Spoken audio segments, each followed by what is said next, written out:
The movie, Conclave, has captivated audiences with its dramatic portrayal of the process that elects a new pope, but how close is it to reality?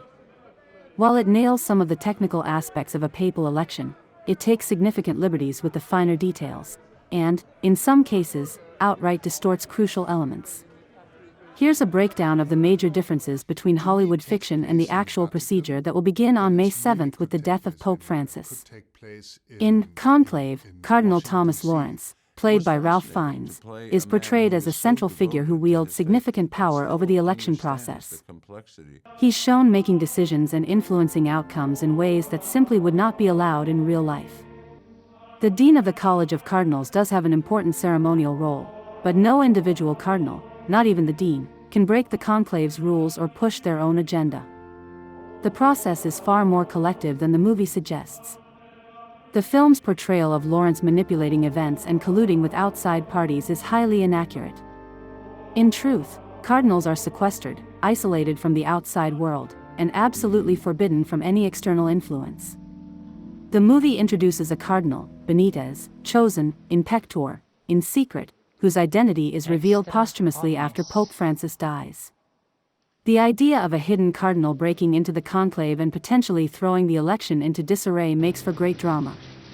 But if a cardinal's identity is kept secret, his status as a cardinal expires upon the Pope's death, meaning this storyline would never happen in real life.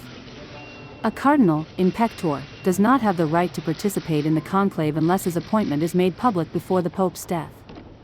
The film's portrayal is not only inaccurate but also misleading, creating a false narrative about the possibility of secretive power struggles behind closed doors. In the movie, Cardinal Lawrence is seen communicating with external sources, receiving updates on scandals and security incidents that could influence the election. This is a blatant violation of the conclave's rules. The conclave is fiercely protected from outside interference. No cardinal is allowed access to phones, televisions, or even outside news. The idea of outside information leaking into the conclave would be a breach of the most sacred laws of the papal election. In reality, all 133 electors would be cut off from the world, ensuring that no external pressures, such as political developments or public sentiment, could sway their vote. A major plot point in Conclave involves cardinals using scandals against one another, from hidden relationships to financial misconduct. While the movie creates a narrative where these secrets are revealed during the conclave, it suggests a level of dirty politics that seems more like a conspiracy thriller than a religious event. Cardinals certainly try to prevent scandal-ridden candidates from being elected, but these issues are often dealt with before the conclave begins.